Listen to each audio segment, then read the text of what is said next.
오늘 하나님의 말씀은 요한복음 9장 1절에서 12절입니다.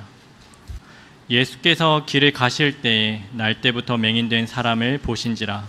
제자들이 물어 이르되 랍비여, 이 사람이 맹인으로 난 것이 누구의 죄로 인함이니이까? 자기니이까 그의 부모이니이까? 예수께서 대답하시되 이 사람이나 그 부모의 죄로 인한 것이 아니라 그에게서 하나님이 하시는 일을 나타내고자 하심이라. 때가 아직 낮음에 나를 보내신 이의 일을 우리가 하여야 하리라. 밤이 오리니 그때는 아무도 일할 수 없느니라. 내가 세상에 있는 동안에는 세상의 빛이로라. 이 말씀을 하시고 땅에 침을 뱉어 진흙을 이겨 그의 눈에 바르시고 이르시되 실로암 못에 가서 씻으라 하시니, 실로암을 번역하면 보냄을 받았다는 뜻이라. 이에 가서 씻고 밝은 눈으로 왔더라. 이웃 사람들과 전에 그가 거린인 것을 보았던 사람들이 이르되 이는 앉아서 구걸하던 자가 아니냐.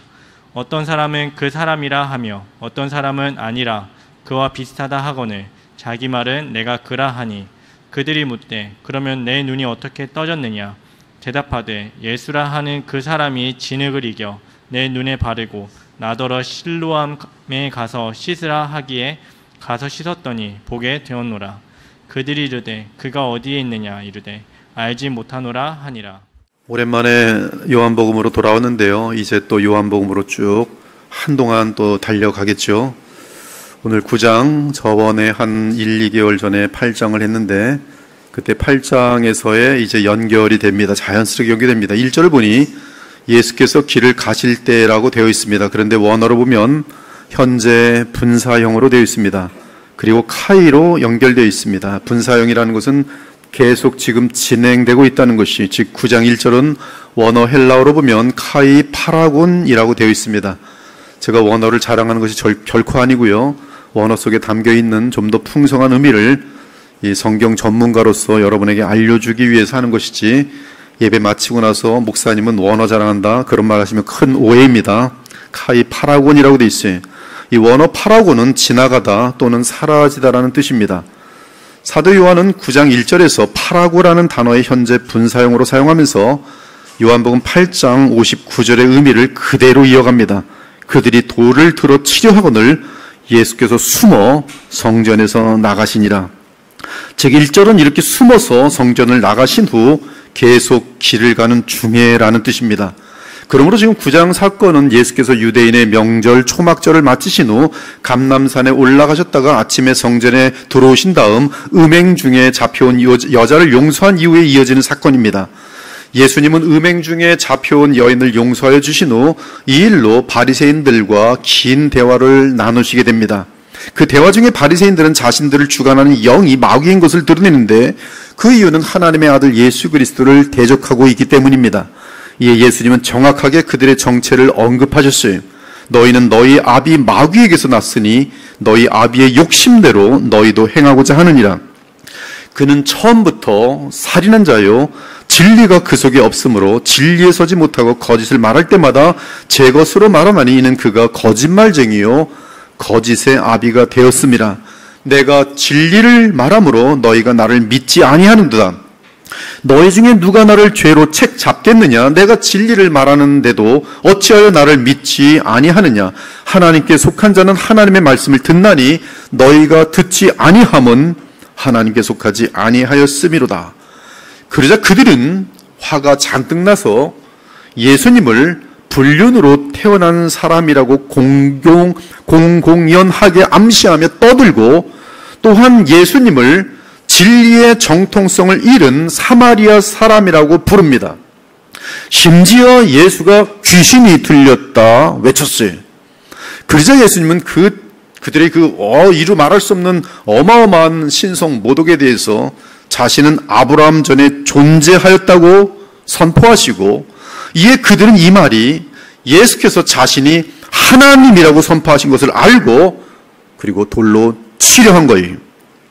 이에 예수님은 숨어서 성전에서 나가시다가 가는 도중에 날 때부터 맹인된 사람을 만나게 된 것입니다. 예수께서 길을 가실 때에 날 때부터 맹인된 사람을 보신지라. 날 때부터 눈이 없어요. 날 때부터 완벽한 맹인입니다. 예수께서 길을 가실 때 날 때부터 맹인된 사람을 보신지라. 이 맹인된 사람은 지금 예수님께서 지나가시는데 그분이 지나가도 볼 수 없는 사람이었지. 사실 어둠 속에서 길을 잃은 자들은 자신이 어디로 가는지 전혀 알지 못하며 심지어 자신이 길을 잃었다는 사실조차 모르는 일이 허다합니다. 이것이 길을 잃은 가장 큰 증거예요.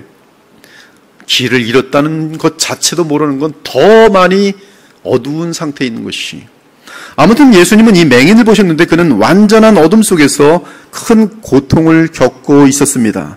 그 고통은 빛이 전혀 없는 삶을 살아가고 있는 것이었어요. 저는 미국에서 펜실베니아 어떤 공원 화장실에 한 5시 정도에 들어갔던 것 같아요. 새벽이 아니라 오후 5시 정도입니다. 들어가서 일을 치르고 있었습니다. 무슨 뜻인지 알겠죠? 그런데 어떤 사람이 들어왔다가 나가면서 화장실 불을 끄는 것이었어요. 근데 이 화장실이 창문이 없습니다. 그래서 너! 하고 크게 외쳤는데 그 사람은 저의 외침을 듣지 못하고 떠나버렸어요. 이 화장실 안에는 외부의 빛이 완전하게 차단되어 있어서 아무것도 보이지 않았습니다.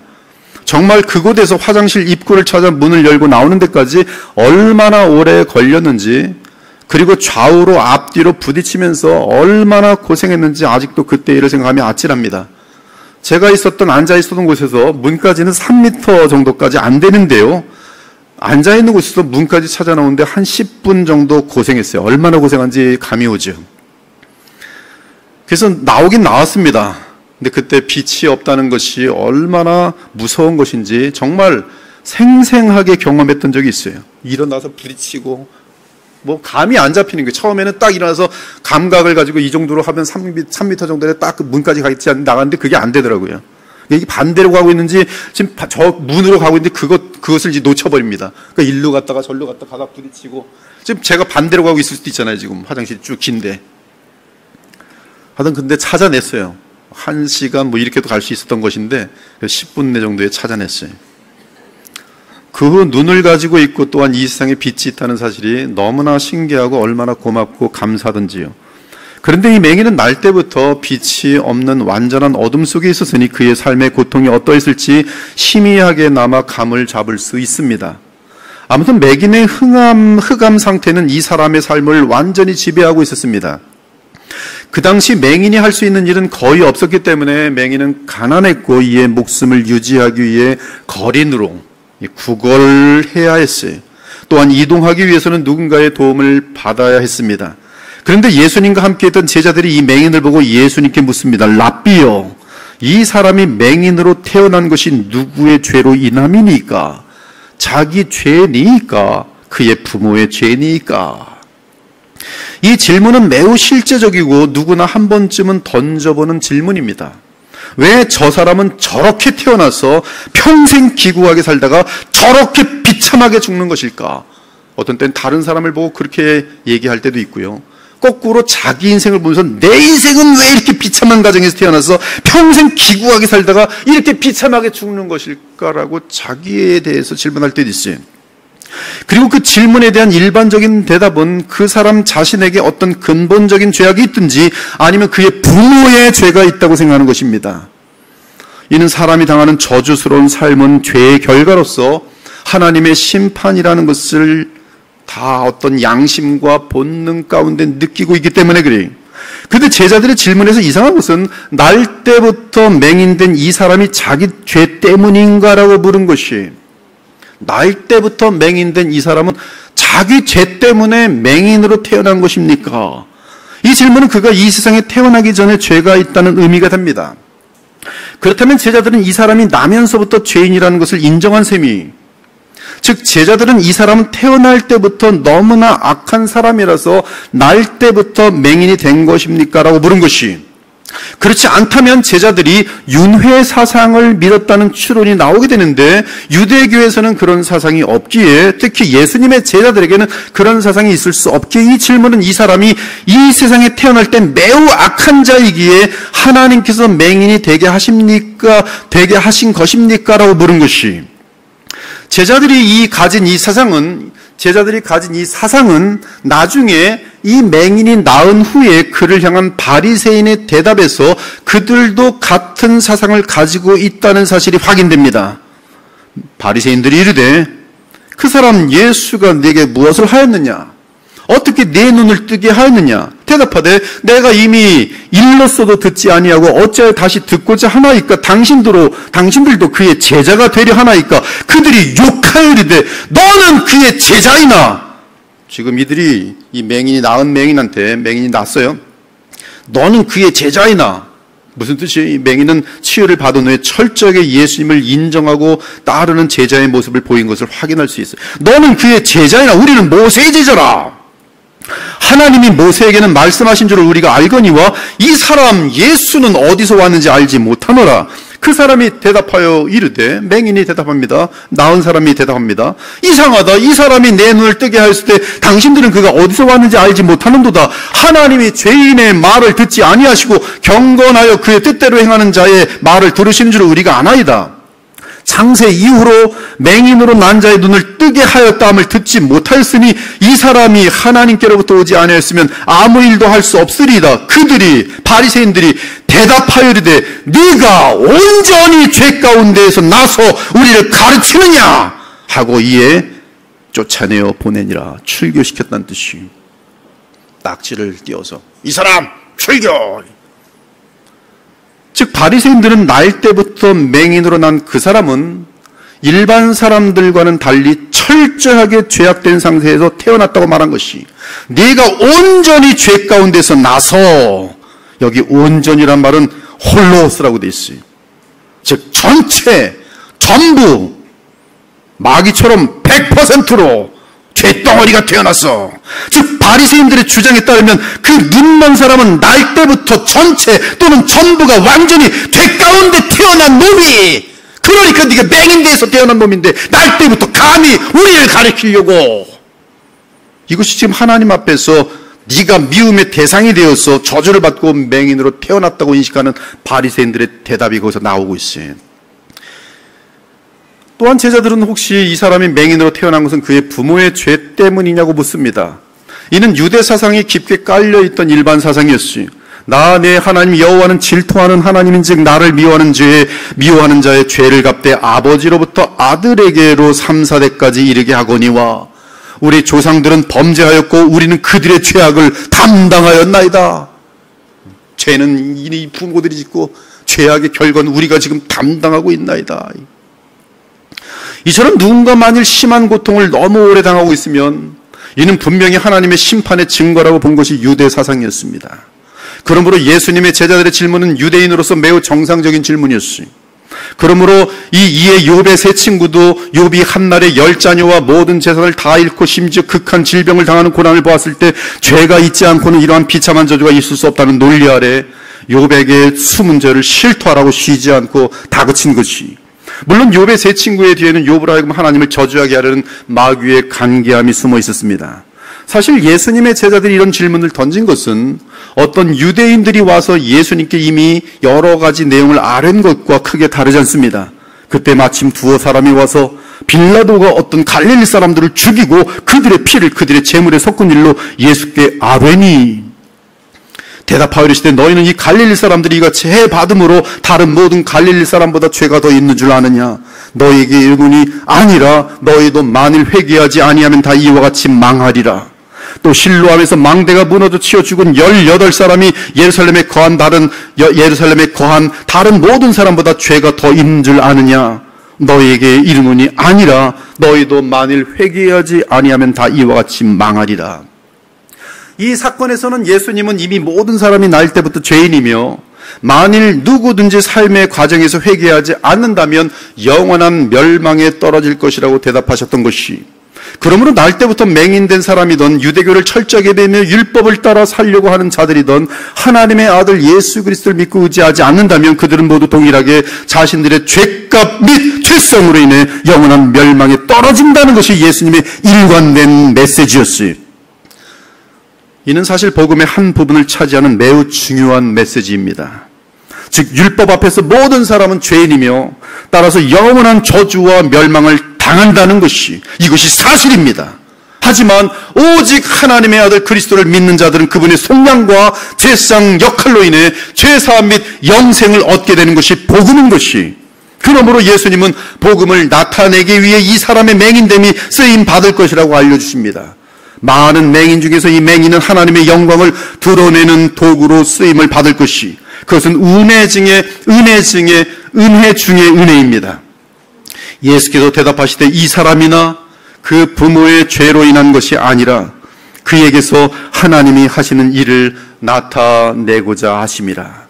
그런데 지금 이 날 때부터 맹인된 사람과 관련해서 예수님의 치유가 나타날 것인데 매우 특이한 특징이 있습니다. 어떤 특징입니까?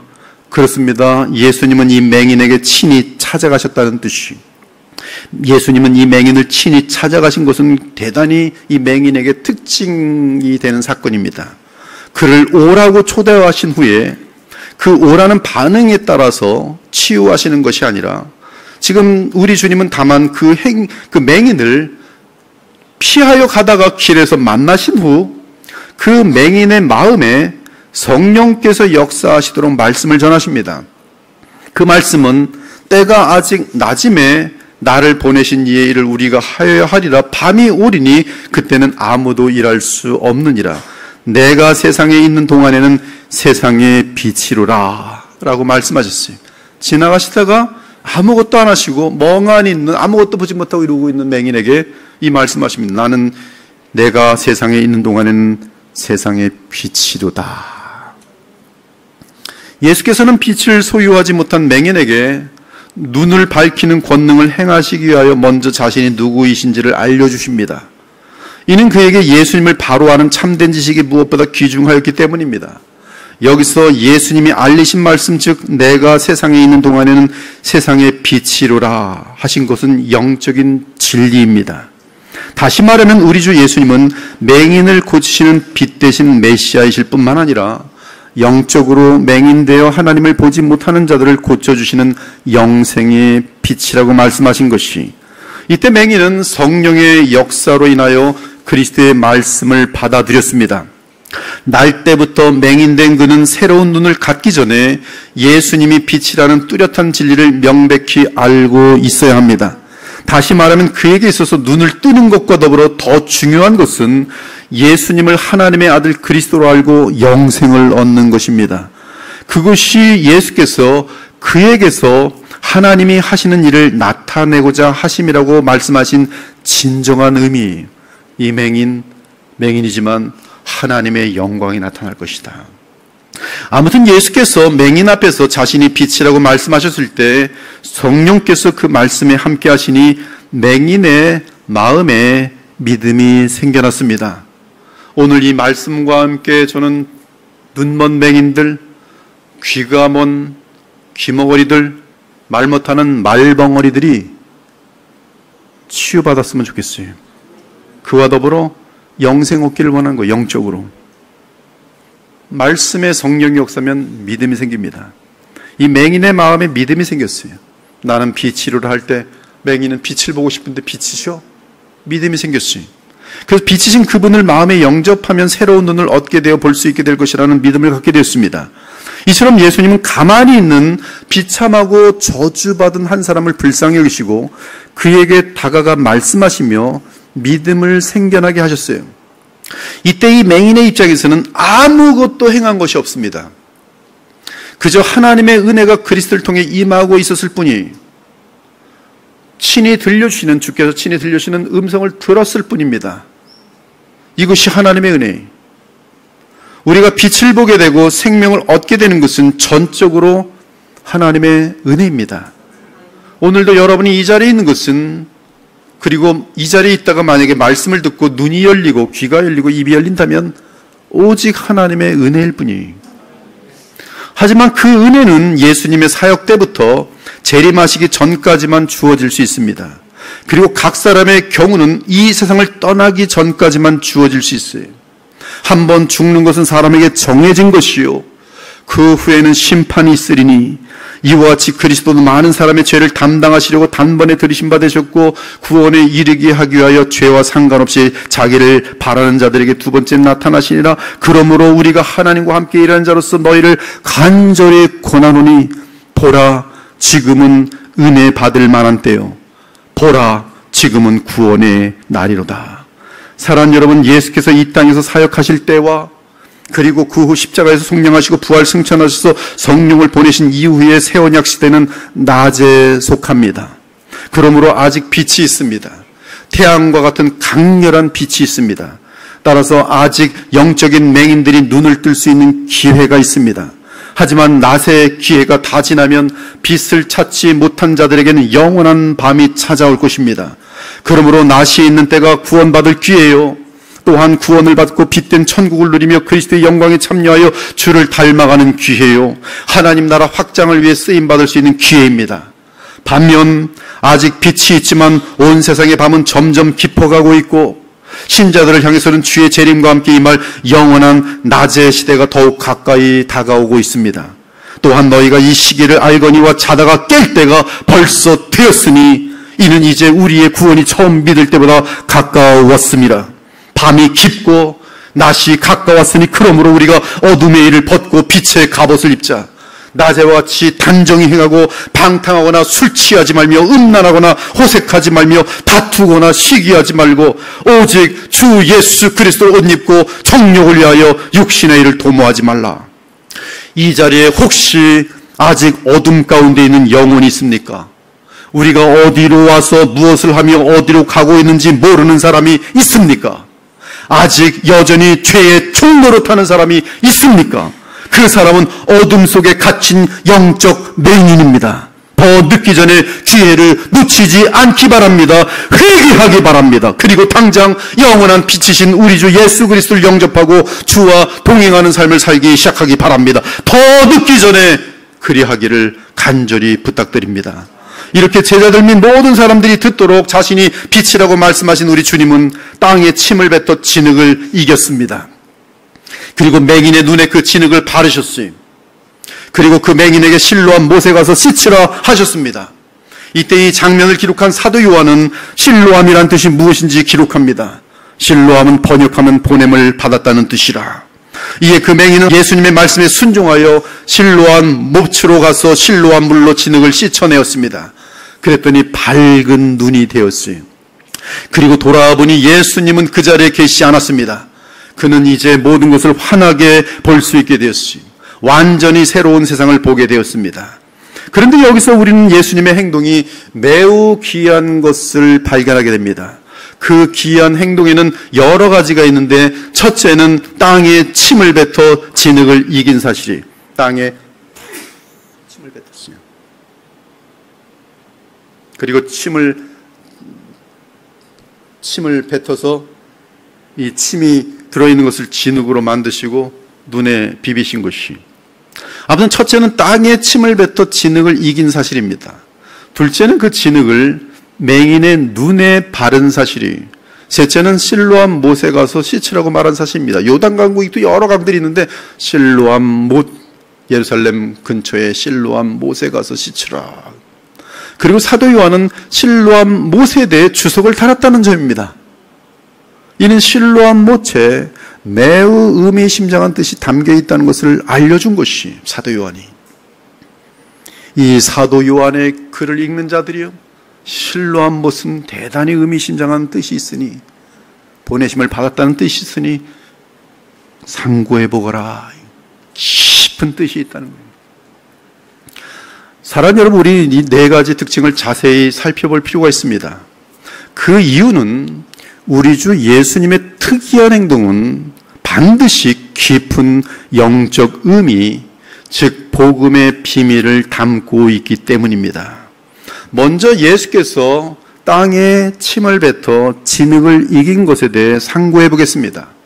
침과 관련하여 치유하신 사건은 이 사건 외에 두 번이 더 있습니다. 먼저 에바다라고 말씀하시며 치유하신 사건이, 예수께서 다시 두로 지방에서 나와 시돈을 지나고 대가볼리 지방을 통과하여 갈릴리 호수에 이르시매 사람들이 귀 먹고 말 덧없는 자를 데리고 예수께 나와 안수하여 주시기를 간구하거늘. 예수께서 그 사람을 따로 데리고 무리를 떠나사 손가락을 그의 양귀에 넣고 침을 뱉어 그의 혀에 손을 대시며, 손을 댄다는 것은 그 침이 뱉어 있는 손으로 지금 대시는 장면이, 하늘을 우러러 탄식하시며 그에게 이르시되 에바다 하시니 이는 열리라, 열리라는 뜻이라. 에바다, 열리라. 귀가 열리고 혀가 열리라. 그의 귀가 열리고 혀가 맺힌 것이 곧 풀려 말이 분명하여졌더라. 사람들이 심히 놀라 이르되 그가 못 듣는 사람도 듣게 하고 말 못하는 사람도 말하게 한다 하니라. 그렇게 교회를 오래 다녀도 귀가 막혀서 멍하니 있어요. 10년이 됐는데 똑같아요. 뭔 소리야? 20년이 됐는데 뭔 소리야? 왜 그래요? 귀가 막힌 거예요. 복음을 전하려면 아무것도, 복음이 뭐야? 교회를 10년 다니는데 신천지 만나면 도망가요. 입이 막혀 있는 거예요. 영적으로 불구자예요. 또한 벳세다에서 맹인을 고친 사건입니다. 침으로. 벳세다 이름에 사람들이 맹인 한 사람을 데리고 예수께 나와 손대시기를 구하거늘 예수께서 맹인의 손을 붙잡으시고 마을 밖으로 데리고 나가서 눈에 침을 뱉으시며 그에게 안수하시고 무엇이 보이느냐 물으시니, 따뜻한 그런 모양으로 지금 침을 그의 눈에 뱉으시고 그에게 안수하시며 그의 눈에 손으로 문지르시며 무엇이 보이느냐 물으시니 쳐다보며 이르되 사람들이 보이나이다. 나무 같은 것들이 걸어가는 것을 보나이다 하거늘 이에 그 눈에 다시 안수하심에, 안수라는 것이 어노인트라고 돼 있어요. 그 눈에 마사지, 또 어노인트 하심에, 침으로 어노인트 하심에, 부으심에 그가 주목하여 보더니 나아서 모든 것을 밝히 보는지라. 이 두 사건에서 우리는 예수께서 손에 침을 뱉으신 후 맹인의 눈 또는 귀먹고 말덧없는 자의 혀에 그 침을 바르시며 안수하는 것을 보게 됩니다. 이는 소위 어노인트 하는 행위, 즉 예수님의 침을 기름처럼 물처럼 손으로 병자에게 어노인트하고 있습니다. 안수하셔서, 야고보서 5장도 장로들이 병자에게 안수하면서 기도할 때 믿음으로 낫게 될 것이라고 말해요. 같은 개념이죠. 한편 우리 주님은 우리를 위해 십자가 속량을 치르는 과정에서 사람들에게 침뱉음을 당하십니다. 그때 악인들이 예수님께 침을 뱉는 것은 가장 징후와 저주를 내뱉는 침이었어요. 그들이 다 예수를 사형에 해당한다고 정죄하고 어떤 사람은 그에게 침을 뱉으며 그의 얼굴을 가리고 주먹으로 치며 이르되 선지자 노수를 하라 하고 하인들은 손바닥으로 예수를 치더라. 군인들이 예수를 끌고 브라이도리온이라는 뜰 안으로 들어가서 온 군대를 모으고 예수에게 자색 옷을 입히고 가시관을 엮어 씌우고 경례하여 이르되 유대인의 왕이여 평안할지어다 하고 칼대로 그의 머리를 치며 침을 뱉으며 꿇어 절하더라. 장난하는 거죠 지금. 희롱을 다 한 후 자색 옷을 벗기고 도로 그의 옷을 입히고 십자가에 못 박으려고 끌고 나가니라. 여기서 악인들이 의인 예수님을 향해 침을 뱉는 것은 가장 큰 모욕과 수치를 주기 위한 것으로서 하나님의 아들 그리스도께 범하는 매우 심각한 악행에 속합니다. 그 이유는 그 침은 미움과 악의로 가득한 악인에게서 나오는 침으로서 완전하게 의로운 구주와 그를 보내신 성삼위 하나님을 향하고 있기 때문이 하나님을 향하여 침을 바르는 거예요. 계시록에 보면 하나님을 향하여 주먹을 불끈이면서 끝까지 완고하게 하나님께 대항하는 것들이 있어요. 침을 뱉으면서 하나님을 저주하면서. 이 세상에 술 처먹고 악한 짓 하는 것들 보면 그냥 하나님의 이름으로 욕을 만들어서 그냥 저주하지. 미국이 청교도 정신으로 하나님께서 어마어마한 복을 주셨지만 그들의 욕은 다 그리스도 이름이 들어있어요. 얼마나 침 뱉으면서 더럽게 행동하는 사람들, 악인들.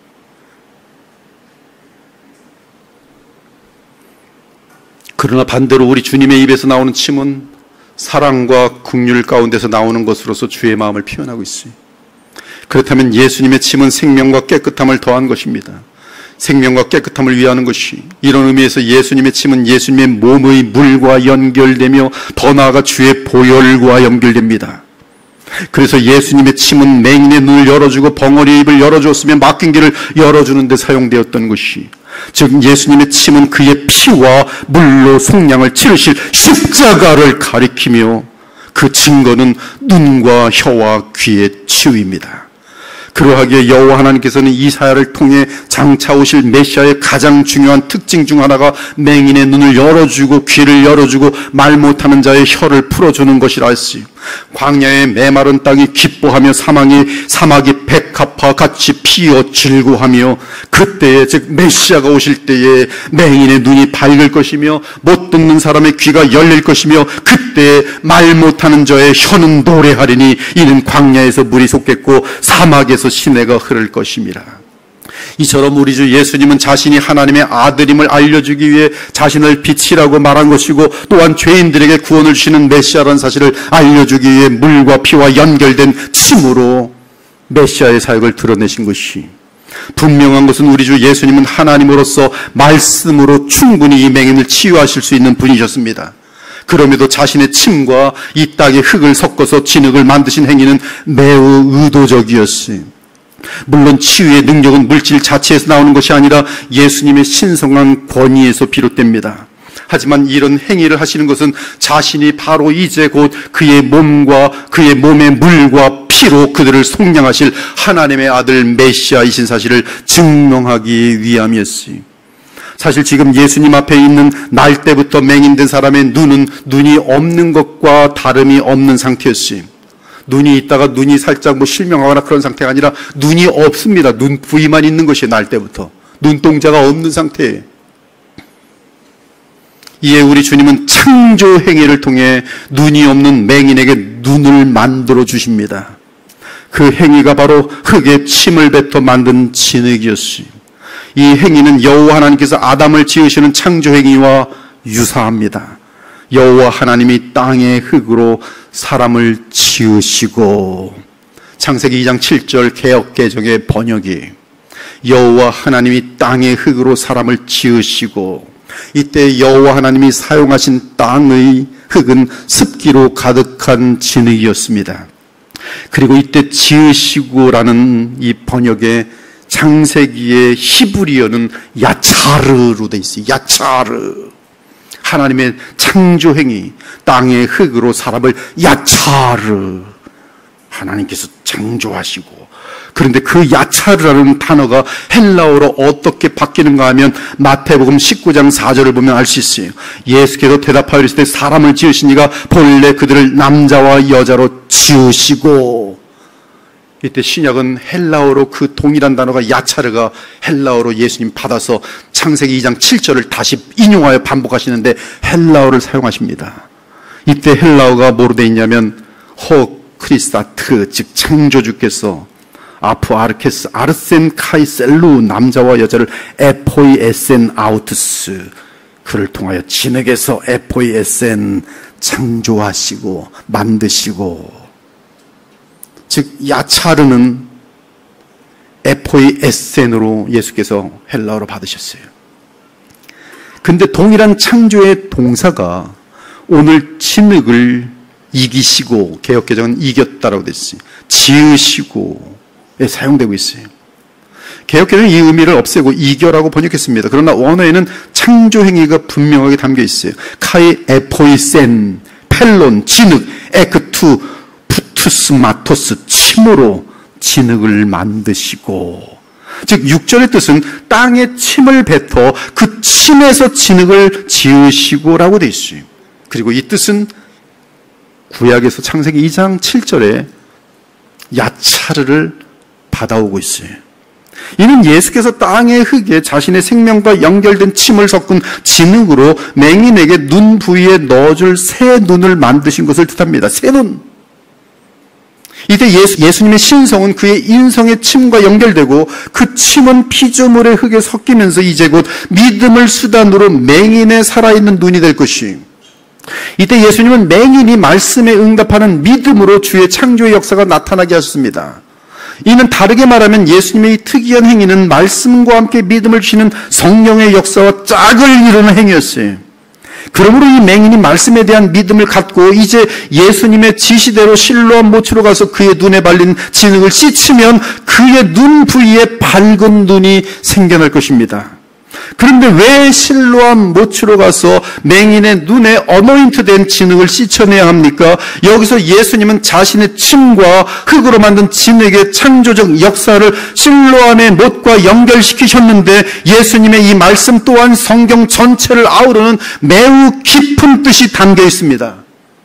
하필 예수님의 이 요구는 여호와 하나님께서 엘리사를 통해 문둥병에 걸린 아람의 군대 장관 나아만에게 요단강에 가서 7번 몸을 잠그라는 요구와 매우 유사합니다. 그때 나아만 장군은 자기를 부인하고 마침내 요단강으로 가서 7번 몸을 담금으로 깨끗함을 입었어요. 중간에 아람에 좋은 강이 없느냐, 나보고 왜 이 저 요단강에 가서 7번을 목욕하라 그러면서 막 화가 나서 그러는데, 시키는 대로 하시면 될 거 왜 그러십니까? 그래서 자기를 부인해요. 여러분, 믿음은 언제나 자기를 부인해야만 나타나요. 그래서 요단강에서 결국 7번 목욕을 합니다. 나아만이 이에 말들과 병거들을 거느리고 이르러 엘리사의 집문에 서니 엘리사가 사자를 그에게 보내 이르되 너는 가서 요단강에 몸을 7번 씻으라 네 살이 회복되어 깨끗하리라 하는지라. 그리고 그 말씀을 듣고 그 자기를 부인하는 과정을 통해 결국 나아만이 이에 내려가서 하나님의 사람의 말대로 요단강에 7번 몸을 잠그니 그의 살이 어린아이의 살같이 회복되어 깨끗하게 되었더라. 마찬가지로 이 맹인 역시 예수께서 자신의 침과 땅의 흙으로 만들어서 그의 눈에 어노인트 즉 발라놓으신 진흙을 실로암 못에 가서 씻어야 합니다. 이는 성령의 역사로 인해 맹인에게 생긴 믿음이 맹인의 자기 부인을 통한 순종의 행위로 나타날 때 비로소 하나님의 치유의 기적을 맛보게 되는 것을 의미합니다. 감사하게도 이 맹인은 예수님이 빛이라는 말씀을 들었을 때 믿음이 생겨났고 그 믿음은 예수님의 명령에 응답함으로 확증된 믿음이 되면서 하나님의 놀라운 창조와 치유의 역사를 체험하게 됩니다. 즉 눈이 없다시피 한 그의 눈 부위에 새로운 눈이 생겨난 것이 할렐루야. 사랑하는 여러분, 예수께서 행한 모든 치유 행위는 치유 그 자체에 있지 않습니다. 예수님의 치유 행위는 그 치유 행위보다 무한하게 귀한 구원의 행위를 향하고 있습니다. 이는 그것이 하나님께서 그분의 아들 나사렛 예수 그리스도로 이 땅에 보내신 이유이기 때문입니다.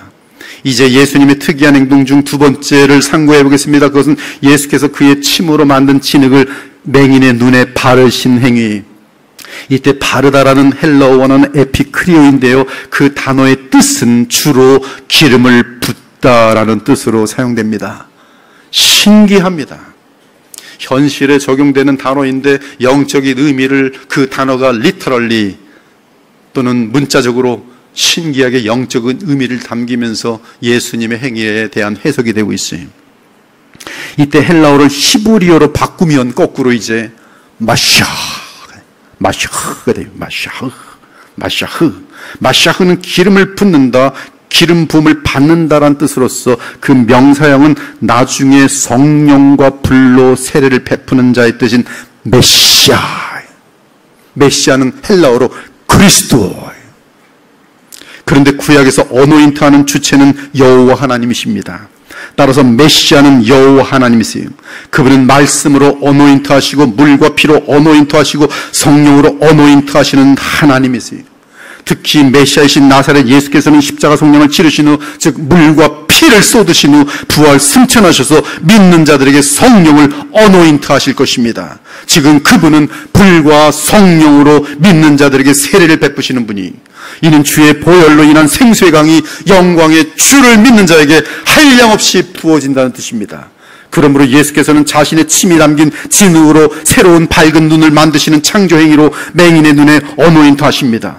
이는 우리 주 예수님이 창조주이시자 기름을 붓는 여호와 하나님이시며 이제 부활 승천하셔서 메시아로서 성령으로 어노인트 하실 그리스도라는 사실을 나타내고 있는 행위.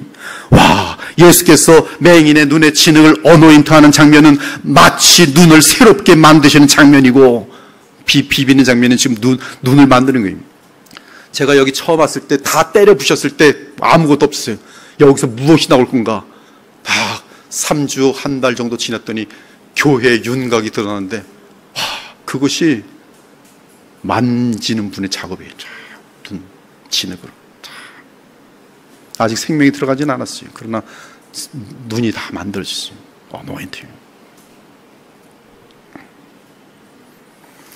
자, 이제 그 만들어진 눈이 이 맹인이 실로암 못에서 그 진흙을 씻어내면 그 눈에 생명과 빛이 들어오게 될 것이, 믿음과 함께 하나님의 역사가 나타납니다. 자, 이제 예수님의 특이한 행동 중 세 번째는 실로암 못에 가서 씻으라고 말한 사실입니다. 그리고 사도 요한은 실로암 못에 대해 주석을 달았습니다. 먼저 우리가 주지할 것은 실로암이라는 고유 명사의 뜻은 변함이 없다는 뜻이에요. 실로암, 변함이 없어요. 즉 무한한 본질이라는 뜻입니다. 그런데 그 고유 명사의 동사용 슐로아크는 보냄을 받았다는 뜻이에요. 그러므로 예수께서 그 맹인을 실로암 못으로 보냈다는 뜻은 문자적으로만 보면 변함없는 생수의 원천이신 하나님께로 보냈다는 뜻이며, 이에 하나님께 보냄을 받은 맹인은 주의 전능하신 능력으로 생명 및 치유함을 받게 된 것입니다. 하지만 이것은 단지 단어가 담은 뜻이고, 이제 우리는 실로암에 대해 성경 전체가 알려주는 의미를 찾아야 합니다. 먼저 우리는 이사야서에서 실로암 못의 기원을 찾아볼 수 있습니다. 그리고 그 실로암 못은 정확하게 임마누엘, 즉 우리 주 예수 그리스도를 바라보게 하는 상징인 것을 확인할 수 있습니다. 즉 실로암 물을 잃은 불신자들에게는 심판이지만 실로암 물을 붙든 구약의 남은 자들에게는 하나님이 그들과 함께 하신다는 뜻의 임마누엘이 되는 것이 실로암 물이었어요. 여호와께서 다시 내게 말씀하여 이르시되 이 백성이 천천히 흐르는 실로아의 물을 버리고 르신과 르말리아의 아들을 기뻐하느니라. 그러므로 주 내가 흉흉하고 창일한 큰 하수 곧 아수르 왕과 그의 모든 위력으로 그들을 뒤덮을 것이라. 그 모든 골짜기에 차고 모든 언덕에 넘쳐 흘러 유다에 들어가서 가득하여 목에까지 미치리라. 그러나 임마누엘이여, 그가 펴는 날개가 내 땅에 가득하리라 하셨느니라. 와, 이사야서의 이러한 이사야 8장 같은 내용들은 성경 전체를 아우른 어마어마한 위대한 그런 비전들이, 즉 실로암 물은 예루살렘 성 안에서 천천히 흐르는 작은 시내였습니다. 그 시내는 주의 백성에게 하나님의 보호하심과 공급함을 나타내는 실제 물이며 상징이었어요. 그런데 남유다가 실로암 물을 버리고, 즉 여호와를 버리고 북이스라엘 르신과 아람왕 르말리아의 아들을 두려워하며 그들의 피해를 맞추려 했다는 것이, 그들은 하나님을 경외함보다 세상의 힘을 더 두려워했습니다. 그래서 결국 불신으로 행한 남유다는 아수르 왕 사네립에 의해 멸망을 당할 위기에 처하게 됩니다. 하지만 임마누엘의 약속으로 인해 남은 자들이 보호하심을 받고 구원을 받게 되는 것, 그것이 임마누엘 이사야의 예언이었어요. 그 후 히스기야 왕은 아수르 왕 사네립의 공격을 정말로 막기 위해서 예루살렘 성 안에 실로암 물을 모아 물을 공급할 수 있는 실로암 못을 만들게 됩니다. 그래서 주전 701년에 기온섬에서부터 흐르는 기온샘에서부터 흐르는 실로아의 물을 예루살렘 성 안에 모아놓은 실로암 못이 된 것이, 그 실로암 못은 예루살렘 성내의 시민들에게 마실 수 있는 물과 깨끗하게 씻는 물 등 여러 용도로 사용할 수 있는 물의 근원이 됩니다. 그래서 초막절 마지막 큰 날에 대제사장의 실로암 못의 물을 길어다가 제단에 부었던 것이, 이것도 다 성령의 충만함을 나타내는 요한복음 7장의 내용인데 다 연결되어 있어 지금 실로암 못과. 그러면 그 제단에서, 이 번제단에서 생수가 차고 넘쳐서 사방으로 흐르게 되었던 것이, 아무튼 실로암과 관련된 모든 것은 예수님의 십자가 보혈 및 그로 인한 부활과 승천 그리고 성령을 보내심이 다 함축되어 있습니다. 그리고 그곳에 샘으로 맹인에서 발라진 진흙을 씻어낼 때 실로암 못에 그 물로 생수로 맹인에게 발라진 진흙을 씻어낼 때 그 눈은 새로 생긴 것처럼 밝게 되어 빛을 보게 된 것이. 자, 이렇게 이 맹인은 밝은 눈으로 세상을 바라보게 되었어요. 그러자 그는 자신을 치유해 주신 나사렛 예수님이 누구신지를 정확하게 알게 되었습니다. 즉 능력과 은혜로 충만하신 메시아를 알게 된 것이, 그분은 하나님의 아들이셨어요. 그 맹인은 눈을 치유받음과 동시에 그를 낫게 하신 예수님이 그리스도라는 것을 믿고 그 안에 거하게 되었습니다. 누구든지 그리스도 안에 있으면 그는 새로운 피조물이라. 그러므로 그는 새로운 피조물이 되었으니 하나님 나라 시민이 되었고 하나님의 자녀가 되었습니다. 하나님과 그리스도를 알아볼 수 있게 되었고 또한 하나님 나라를 누릴 수 있는 지각을 갖게 되었어요. 그 전에 그는 맹인이었을 때는 이 세상신 마귀가 그의 마음을 어둡게 하여 하나님의 영광인 그리스도를 만나지도 못하게 하고 보지도 못하게 하고 믿지도 못하게 하고 그 말씀을 듣지도 못하게 하시지. 그러나 우리 주께서 그 맹인을 찾아오셔서 자신이 빛이라고 말씀하시고 침과 진흙과 실로와 모추로 그를 낫게 하시사 그에게 구원하는 믿음이 생겨나 구원, 즉 죄사함과 영생을 얻은 것이, 이것이 바로 예수께서 이 맹인을 만나셨을 때 제자들과 주변 사람들과 특히 이 맹인 앞에서 그에게서 하나님이 하시는 일을 나타내고자 하심이라고 선언하신 말씀의 진정한 의미였던 것이. 그리고 사실 개역개정에 하나님이 하시는 일이라고 하여 단수처럼 번역했지만 원어는 하나님의 일들을 다 에르가, 즉 복수형으로 되어 있어요. 즉 맹인의 눈만 치유하는 것이 아니라는 말씀이. 그러면 어떤 일입니까? 하나님께서 그리스도를 통해 하시고자 하시는 가장 중요한 일은 죄사함 및 칭의를 통해 영생을 주시는 일입니다. 이를 위해서는 사람은 반드시 하나님이 보내신 하나님의 아들 나사렛 예수님을 그리스도로 영접하고 믿어야 합니다. 그리고 실제로 이 맹인은 그 자리에까지 이르러 죄사함과 영생을 얻은 것이, 물론 날 때부터 맹인이었던 눈을 완전히 새롭게 치유함 받았습니다. 이 사건 이후에 그는 바리새인들 앞에서 예수 그리스도를 증언하다가 출교당합니다. 출교라는 것은 사회생활을 못하게 되었다는 뜻이. 그러나 예수님은 그를 다시 찾아오셔서 만나주십니다. 그리고 그는 예수님과 사람들 앞에서 공개적으로 믿음을 고백함으로 죄사함과 영생 받았음을 증거했시. 그들이 대답하여되 네가 온전히 죄 가운데서 나서 우리를 가르치느냐 하고 이에 쫓아내어 보내니라. 예수께서 그들이 그 사람을 쫓아냈다 하는 말을 들으셨더니 그를 만나사 이르시되 네가 인자를 믿느냐? 대답하여되 주여 그가 누구시오니이까? 내가 믿고자 하나이다. 예수께서 이르시되 네가 그를 보았거니와 지금 너와 말하는 자가 그이니라. 이르되 주여 내가 믿나이다 하고 절하더라. 경배하더라. 예배하더라. 사랑하는 여러분, 이처럼 우리 주 예수 그리스도는 우리 인간의 죄 문제를 근본적으로 해결하기 위해 오셨습니다. 우리 주님은 죄의 저주로 인한 더럽고 악한 증상을 치료하기 위해 오신 것만이 아니라 죄 문제를 근본적으로 해결해 주심으로 누구나 하나님과 올바른 관계를 맺고 영생을 얻어 하나님 나라를 누리도록 하기 위해 오셨습니다. 이를 위해서는 죄사함이 필연적이며 이에 우리의 죄를 대속하기 위해 우리 주 예수님은 십자가에서 죽으시기 위해 이 땅에 오셨던 것이, 인자가 온 것은 섬김을 받으려 함이 아니라 도리어 섬기려 하고 자기 목숨을 많은 사람의 대속물로 주려 함이니라. 오늘 우리는 또다시 우리 주 예수 그리스도께서 이 땅에 오신 목적을 알게 되었고 그분은 우리의 죄 문제 및 죄로 인한 결과들을 해결해 주시고 치유해 주시는 것을 확인하게 되었습니다. 사랑하는 여러분, 현재 우리 주 예수님은 십자가 속량을 단번에 영원히 이루신 채 부활의 영광 가운데 계십니다. 그리고 주의 영을 우리에게 보내셔서 하나님 나라를 누리게 하시며 생수의 강을 흘러 넘치게 하십니다. 그 생수의 강은 죄로 인한 저주들을 그것이 무엇이든 씻어냅니다. 그러므로 영광의 주 예수 그리스도를 믿고 의지하기 바랍니다. 그분은 우리를 위해 십자가에서 실로한 물을 영원히 흐르도록 하기 위해 자기 목숨과 보혈을 버리신 분이세요.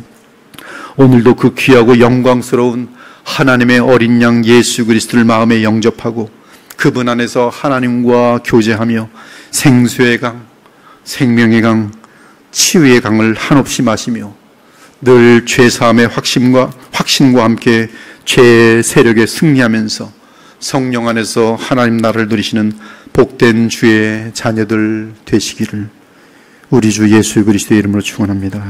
아멘. 함께 기도하겠습니다. 하나님 감사합니다. 부족한 종에게 말씀으로 조명하여 주신 귀한 복음의 내용들을 주의 보혈로 값주고 사신 주의 제자들에게, 하나님의 자녀들에게 증언하였습니다. 주님, 이들로 남은 삶은 생수의 강을 마시며 천국을 누리며 살게 하여 주옵소서. 이 자리에 혹시 아직도 영적인 영원한 어둠 속에 있는 자가 있습니까? 불쌍히 여겨주시고 이 말씀 증거와 더불어 성령께서 역사하셔서 믿음을 허락하여 주시옵소서. 그리고 그 믿음을 실현할 때에 하나님의 기적과 하나님의 사랑의 역사와 천국의 능력이 어떻게 임하는지 남은 평생에 누릴 수 있는 복을 허락하여 주시옵소서. 살아계신 우리 주 예수 그리스도의 이름으로 기도합니다. 아멘.